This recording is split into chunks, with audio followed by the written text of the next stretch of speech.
waaw maa ngi leen di gërëm merci d'être passé me voir man nag bëgguma di wax man la kan parce que c'est pas évident de se présenter quoi parce que nit ñi mën nañ ko gisee neneen quoi mais li may wax rek mooy euh, man la Abdourahmane Diallo alias Rakhou c'est vrai que sama vrai tour gars yi xamuñu ko wala ñu ko ci xam bariwul quoi Rakhou lañ gën a xam te c'est vrai que nom boobu moom laa porté ba fu may nekk nii. Je suis animateur radio man souvent dañ naan waaye c'est un producteur organisateur la quoi mais man bu may wax sama fonction aujourd'hui je dirais animateur radio et télévision parce que radio ci ma la nit ñi gën a xamee mais musique bi moom ba ma koy tàmbali j'étais très jeune parce que mën naa ne c'était vers les années 92 93 yooyu quoi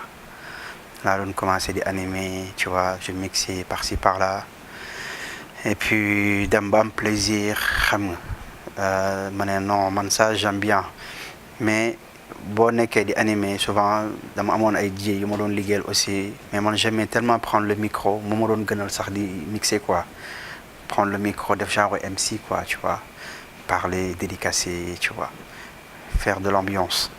C'est ça qui m'a poussé à me dire mais pourquoi pas ne pas faire de la radio te c'est vrai qu'à l'époque rajo yi nga xam ne moo fi amoon bu weesoo RTS quoi muy Dakar FM ak RTS laay wax sax tu vois bu weesoo loolu rajo yi fi nekkoon c'était les deux grosses radios mu nekkoon Dunia FM ak Nostalgie et donc je voyais qu'à l'époque Dunia amoon na doole quoi les animateurs ils étaient là et puis il y avait beaucoup d'animateurs étrangers yu doon ñëw comme ay ñoom Francky tu vois ñoom Jackie et puis à l'époque il y avait ñoom Jupiter ñoom Colos tu vois ñoom Prince ñoom DJ Yu xam nga ñoom Sow Karim te Sow Karim DJ Yu on habitait dans le même quartier tu vois donc man ñi samay mag la ñu tu vois ce qu'ils font man j'aimais bien je me suis dit mais pourquoi pas un jour quoi mais may animer en même temps ci soirée yi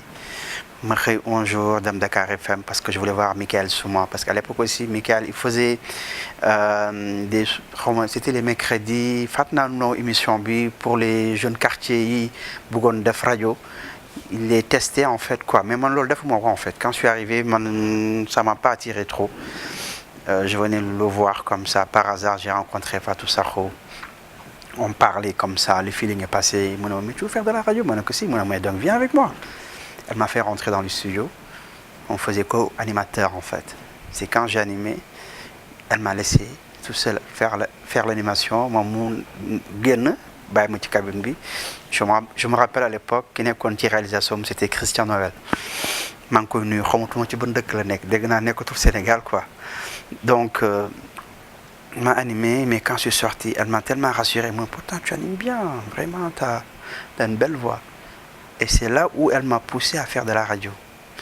et quand je suis rentré année boobu c'était en 97 quoi quand je suis rentré j'ai vu que mes parents aimaient je me suis dit donc man c'est ça lii laay def comme métier quoi animateur radio c'est donc là c'est parti et puis may continuer di def nekk ba tey parce que Dakar FM c'était pas Fatou Sakho la patronne tu vois moom ce qu'elle peut faire c'est de m'inviter à faire des émissions maintenant l'idéal moo nekkoon comment je peux faire pour am accès ak ñooñu mais RTS c'est compliqué parce qu'il y a beaucoup de boss donc voilà ma ne fii daal xam naa day compliqué quoi donc mais j'étais patient quand même ba ni ma ne baal ma dem Dunia parce que foofu je pense que amoon naa fa accès quoi amoon naa fa place mu ñëw Dunia xëy rek gis fa Ben Bass quoi mu ne man dama xaw ma sax ka mooy Ben Bass il était devant la porte ma ñëw ne man dama bëggoon gis Ben Bass quoi ñu ne ma loo koy doyee ma ne non je veux faire de la radio ñu ne ma mu ngi nii ma gëstu gis ko quoi mu ne ma booy da ma soxla yow la kan ma ne ko Rakhou moom loo bëgg ma ne ko je veux faire de la radio dama fàtte mu ne Baye Ndaw anamu ñu woo Baye Ndaw quoi mu defal test booy bi je suis parti Baye Ndaw na ma écoute su ma taalee lumière bi nga wax su ma wàcc su lumière bi fayee nga noppi quoi ma ne ko ok il m'a fait un truc de test de 15 minutes je crois il a mis du zouk du mbalar du R&B style sélection quoi donc moi je parlais quoi donc Ben Bass kii Baye Ndaw jël cassette bi yéeg ci kaw jox ko Ben Bass woo ma ma yéeg booy dama lay jël damay ubbi benn rajo bu bees bu tudd Soxna FM la voix des fans rajo jigéen ñi la quoi rajo bi dama koy ubbi yow laay jël man ok ni ñu ubbee rajo bi mu ñëw y avait Edouard Ndiol Koumba paix à son âme ak benn boy bi ñuy wax Paco nag moom da doon toppandoo DJ Kolos quoi il parlait comme Kolos je ne sais pas qu'est-ce qu'il est devenu aussi donc ñun ñett ñoo nekkoon ci rajo bi quoi on a démarré la radio en même temps ba ni yàlla def nit ñi xam ma tu vois et puis j'ai aussi animé vidéo bi naat bi nekkoon Pikine à l'époque il y avait aussi Francky qui était avec nous je l'ai ramené là-bas je faisais des soirées ba ni Aïda Patra nekkee suñu auditrice xam nga di ñu woo ba ñu ko Ben Bass jëlee moo doon def les mardis soirée discothèque man Aïda Patra ak Francky aussi paix à son âme Eva Mbaye moom aussi ki ma moo njëkk man mën naa ne c'était la plus fidèle de mes auditrices à l'époque Eva Mbaye c'était la plus fidèle de mes auditrices te loolu DJ yu mën na ko seede parce que Eva Mbaye daf ma bëggoon ba mu ëpp quand je mettais sama générique à l'époque parce qu'en fait du lundi au vendredi je faisais du zouk le samedi soir je faisais une émission internationale dimanche matin je travaille tous les jours dimanche matin 9h midi je faisais une émission qui s'appelait Dagwari Mbalax ba émission mbalax boobu ma doon def saa njóogu émission boobu lañ ko propulsé parce que Ben Bass defe na ma kii comique la quoi humoriste la naa ko jël di ko boole sama émission 10h midi dama ko doon woo muy xumbal quoi donc saa njóogu vraiment ci carrière am yaakaar naa ne Soxna FM joué ci rôle bu rëy quoi te moment boobu man la nekkaloon foofu mais Eva Mbaye dama doon teg sama générique rek bu téléphone bi sonné rek xam naa ne moom la quoi et puis voilà il y avait une complicité et venez souvent me voir à la radio moo tax dessin bi vraiment man ça m'a beaucoup touché mu ma fekk France aussi di ko ñaanal yàlla tu vois mooy xale bu baax la woon quoi donc loolu yëpp ay souvenirs la woon yoo xam ne c'était à mes débuts à l'époque de radio ba ni ma nekkee ni ma fi jógee dem France tu vois yàlla may ma aussi ma am occasion liggéey ci rajo je suis rentré dans une radio qui s'appelle Fréquence Paris Pluriel je faisais des émissions africaines après ma ne man mbalax rek laa bëgg a teg quoi c'était pas évident de faire une émission mbalax parce que dañ naan non le mbalax c'est un peu sectaire tu vois bu fekkee da nga def mbalax kenn mën na ñëw def séeréer kenn mën na ñëw def njaago donc non ñoom ils préfèrent la musique africaine parce que j'avais 2 heures d'émission africaine man la non man même bu dee am naa 20 minutes sax may teg mbalax bëgg naa quoi après gars yi daal di may jox benn 1 heure mbalax à l'époque à la radio et puis ma nekk foofu am sama benn xarit vraiment nekkoon benn producteur quoi il a produit pas mal d'artistes mu amoon aussi benn usine am doon produire ay CD ay lépp luy CD tu vois il a fait donc mu amoon maison de disque di jaay ay CD lépp mu daal di may solliciter grâce à Richard Soudana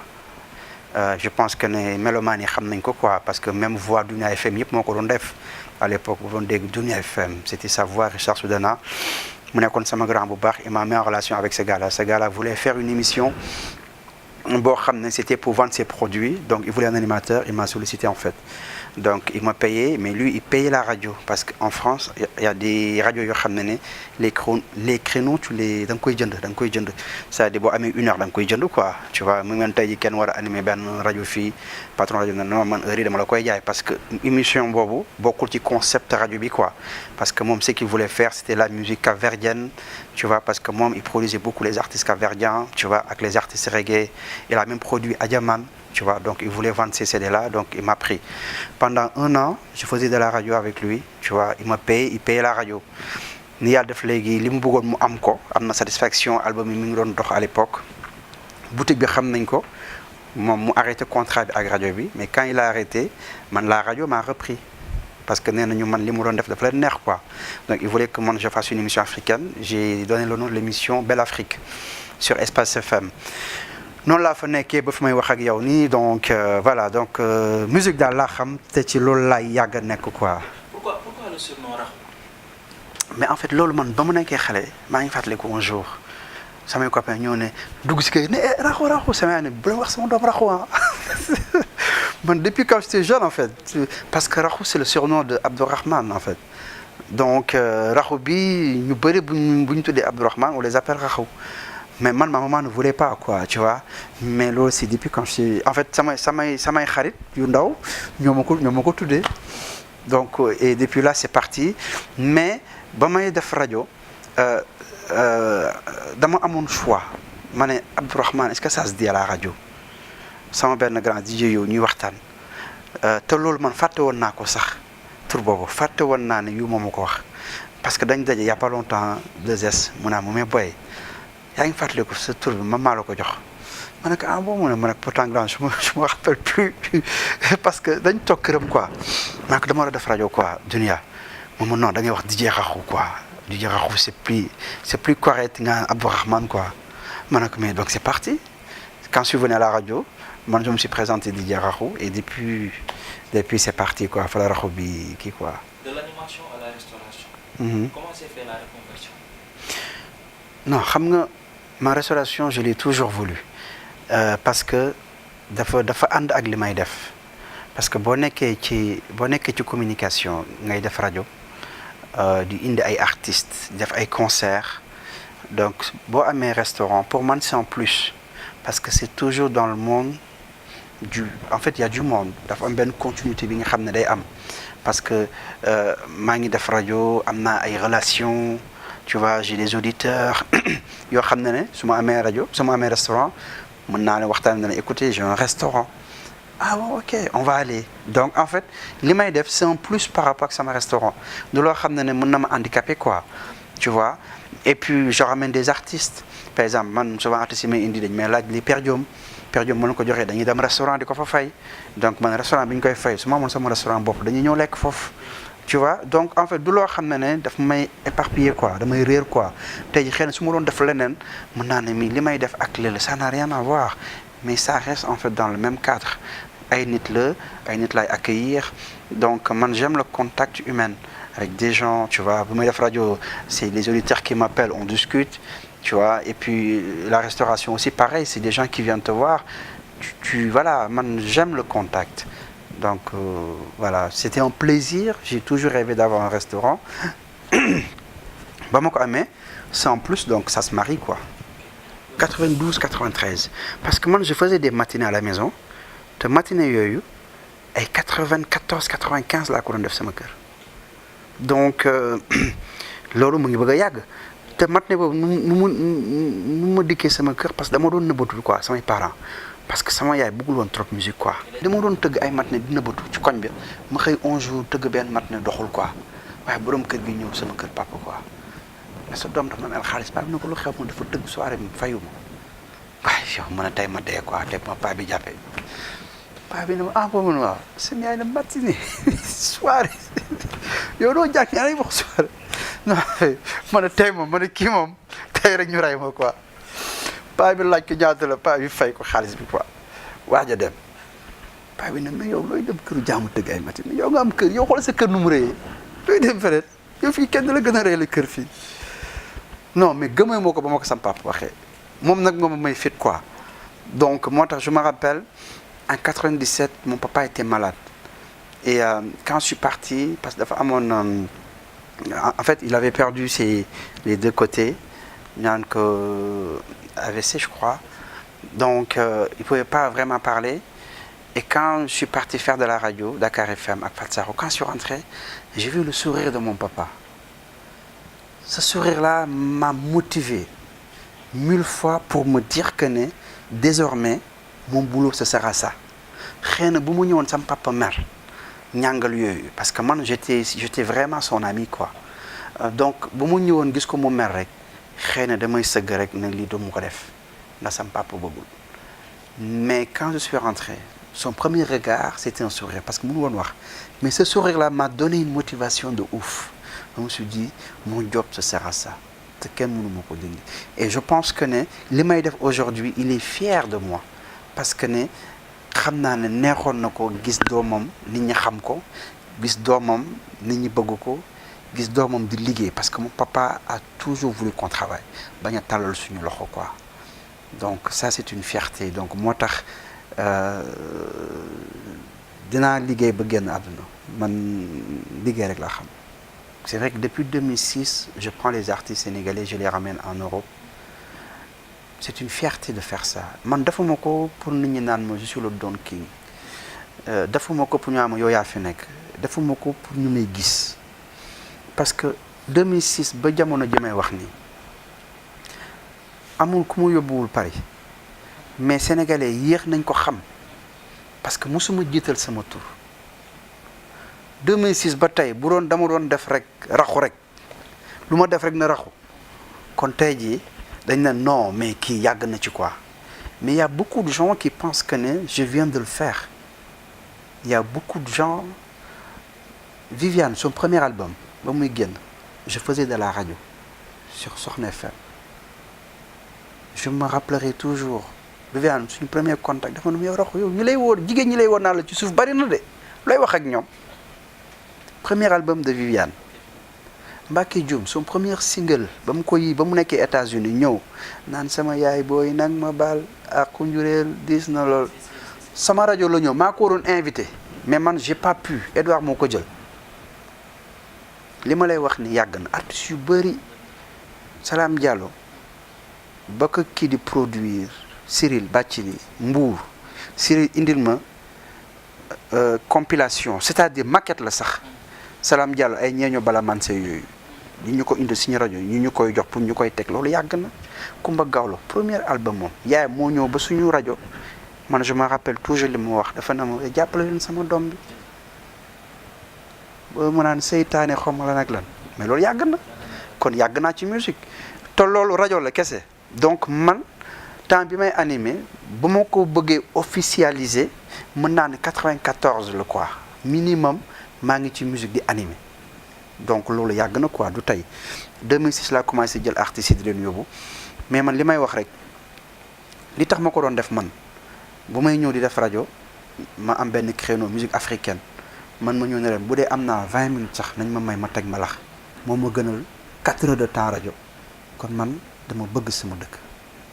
lépp lu may def c'est pour promouvoir le Sénégal lépp lu may def su ma ci amul njëriñ pour promouvoir sama dëkk rek man loolu bëgguma ci dara defuma ko pour nit ñi gis ma defuma ko pour fuy defuma ko pour mais rajo bi ma nekk Espace FM c'est une radio antillaise mais amul kenn ku may invité te du ma la wax le Sénégal du ma la wax loolu le Sénégal boo demee ci playlist boobu amul mbalax temps bi Salam Diallo doon dox dugal naa ci Guana Salam Diallo mi ngi ci biir machine boobu di nga xëy 11 jours rek gis machine bu dugal Guana di nga ne mi rayta dugal naa fa Youssou Ndour dugal naa fa kan encore Viviane dugal naa ko foofu no stress bi donc mbalax yu bëri dama koy jéem a dugal mais ñun amuñu créneau c'est très rare même qu'on mette de la musique africaine là-bas c'est le zouk c'est le compas tu vois yooyu la quoi mais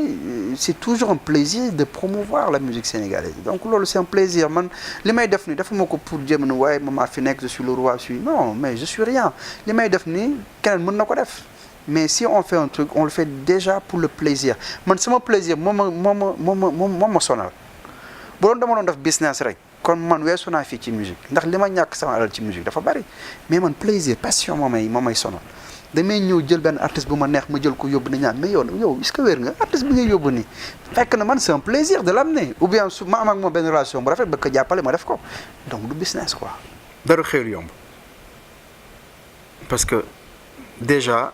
ni ma la ko expliqué ba may démarrer fii dafa am ci ay étapes yu ma jaar ba am li ma am Paris aussi pareil quand je suis venu à Paris je connaissais pas Paris nag laa def ba avancer ba àgg fi ma àgg dama ko liggéey. Mais aussi c'est grâce à des gens man je me rappelle à l'époque quand je suis arrivé ma ne mënuma ñëw rek dem rajo quoi c'est pas possible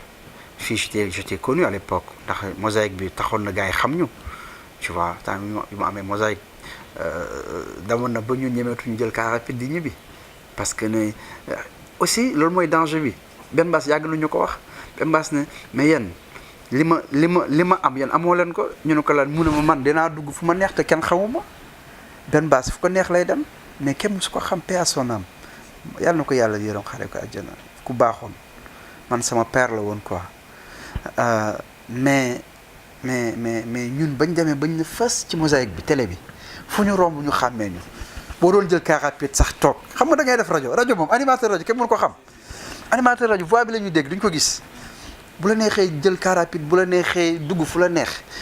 mais nag boo ñëwee ba ñu la fës ci télé bi mais ñun jamono jooju mënutuñ jël car rapide te lu ñu doon am bariwul woon mais dañ doon taxale xam nga donc c'était loolu yëpp bokk na ci ay galères tu comprends te jamono jooju maa ngi dëkk Caaroy donc c'était pas évident donc mais sant yàlla rek waaw galère moom je pense que ñu ñëpp am nañ ko quoi mais li gën a rafet ci àdduna mooy ngay dem ba di ko nettali quoi c'est ça qui est beau parce que loolu mooy expérience de la vie loo am muy yomb rek muy neex rek mais yow doo mën a nettali dara doo am leçon booy jox kenn. Titan Club man je suis là-bas pendant je dirais 8-9 ans quand même hein. J'étais au Titan Club, j'étais pas le patron, je faisais des soirées sénégalaises là-bas. Et puis ça fait l'occasion de le dire, c'est vrai qu'aujourd'hui, je ne l'ai pas encore dit, le Titan foofu sama kër la man ba may nekk Titan ba ne ma fa jógee nii parce que j'ai plus le temps pour faire parce que je suis souvent à Dakar, j'ai mon restaurant, j'ai la radio, j'ai plein de choses yoo xam ne ni maa ngi ci quoi donc amatuma temps di liggéey Titan damay ñaan yàlla ubbi sama boîte bopp incha allah donc foofu sama kër la mais li may wax rek mooy Titan foofu moom def naa fa lu nekk dugal naa fa sama xaalis peut-être ñu bëri dañu yaakaar ne raxu lu nekk la fay gañe dugal naa fa sama xaalis man artistes yi sax souvent bu ñu laaj acompte bu ma waxee Titan ñu ne commencé jooy ma génne sama xaalis jox artiste bi tu vois am na ñoo xam ne dem nañu soirée bi metti ñun du leen fay man génne naa sama xaalis jox leen affiche bu ñu ko waree def ma xaaral pour ñu génne affiche bu yéexee ma dem génne sama xaalis génne samay affiche donc là-bas j'ai beaucoup investi mais foofu sama kër la man bu may def dara dama ciy dem ba jeex xuloo ma ak ñoom jàppantewu ma ak ñoom man maa xam ne mënatuma gérer lépp te nit laa j'ai une vie de famille j'ai mes activités te je pense que ne li nga mën a liggéeyal sa bopp mënoo ko liggéeyal keneen xëy na man voyage yi may def aussi ñoom mën nañ ne waaye il va saboter notre truc xam nga il n'est jamais là moo tax yëpp bu naree am rek na rafet quoi xam nga leen vraiment jël leen seen yëf yow nga doxal sa bopp quoi man maa ngi nii yow sama restaurant ñu koy gérer amul kenn ku naa ma mais yow lu tax ngay voyager parce que sama yëf la du dëgg boo jëlee ay nit wóolu leen jox leen ko bu la neexee voyager donc pour nga bañ a am ay détails yu ndaw daal xam nga na respect am quoi nga jox li nga xam ne yow moom moo ko li nga moom nag yaa xam noo koy gérer loolu yow la neex waaw tu sais en fait man damay sant yàlla parce que sama restaurant bi nekk foofu c'est très varié mixte laa ko mën a tuddee parce que y a beaucoup de tu vois des blancs tu vois des chinois tu vois des africains tu vois y a tout le monde qui vient là-bas donc en fait man loolu sama avantage la y a pas que des sénégalais c'est vrai qu'on fait des plats sénégalais ndax on fait du ceeb du yassa on fait du soupe kanja on fait du dibi des poissons braisés des gambas y a tout mais c'est très varié y a pas que des sénégalais qui viennent là-bas donc sant yàlla quoi c'est vrai que oui c'est dur c'est difficile parce que man ba ma koy ubbi dès le début man maa doon def serveur man j'étais le serveur sama jabar mi woon ci waañ ba donc on s'est battu ba tey ni mu toll ni ma mën a libre dem naa ba amatuma temps def rajo dem naa ba ne rajo bi sincèrement parce que man j'animais du lundi au vendredi man leen nañ ma ko may rek ñu may jox vendredi kese quoi mais tellement j'ai un bon rapport avec ce directeur de la radio le patron de la radio Jean-Michel Ilia qui est un ami bëgg ma ba ma ko ñaanee loolu il m'a compris dama ko ne dama am activité bu bees te c'est tout nouveau et je ne suis pas pro dedans dama bëgg investir ci loolu maintenant vu que samay interview li ci ëpp vendredi laa ko doon def ma ne ko na may vendredi may ñëw di def samay interview il me l'a accepté xool maa ngi nii di bouger mën naa ne ça fait quasiment ba la rentrée ba tey septembre ba tey daw ma ci rajo bi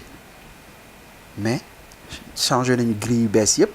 mais man sama grille ba tey mi ngi ak moom su ma demee tey damay animer donc damay sant yàlla quoi donc voilà Mais quand tu as un restaurant sénégalais, tu peux vivre là-dessus, mais à condition que tu serres la ceinture. Parce que restauration dafa metti boo ci nekkee tu peux pas te permettre de faire n'importe quoi parce que ce bénéfice bariwul. De France, il y a les taxes, il y a l'URSSAF, les frais sont lourds. C'est pas comme Dakar quoi. Mais sant yàlla da ngay sant yàlla rek loo am rek sant ci yàlla ndax am na ñu ko bëgg amuñu ko waaw man li may wax rek quelle que soit la personne qui est en face de moi, quelle que soit la personne qui bosse avec moi, man je suis comme ça. Je suis direct et sincère. Je ne suis pas une personne qui va tourner autour du pot. Moi, je suis un ça wax dafa dëgër quoi. C'est-à-dire, je suis sec. C'est pas question de sec. Man, je dis ce que je pense. Lu may xalaat sama biir fii man bu ma ko waxul rek du ma bien. Donc, quand j'ai des choses à dire, je le dis. Ça peut plaire, ça peut ne pas plaire. Et quand ça plaît pas, on en parle. Et man, je t'explique ma façon de voir les choses. Mais sincèrement, maa ngi sant yàlla avec tous les artistes sénégalais ci man sama xalaat laay wax xaw ma nag ñoom lu ñuy wax man j'ai des très bons rapports ak ñoom affaire bi daal jéem la rek waaw donc te man li may wax rek mooy defaguma dara je suis sur la bonne voie mais àggaguma fi ma bëgg a àgg defaguma li ma bëgg a def mais maa ngi ci yoon bi waaw pour man rien n'est acquis pour man commencé guma sax bilaay gis naa ne jeunesse bi bëgg nañu lépp luy audiovisuel gis naa ne ñu ngi gëstu ñu ngi liggéey sites yi bari nañu c'est bien mais benn point rek laa bëgg a def foofu na sites yi di bàyyi di reprendre na ku nekk am couleuram ni nga mënee ñëw interviewer ma na keneen mën a ñëw def leneen mu différent souvent tu peux faire des interviews mu wute yow mën nga ñëw waxloo ma lii keneen ñu waxloo ma leneen keneen ñu waxloo ma leneen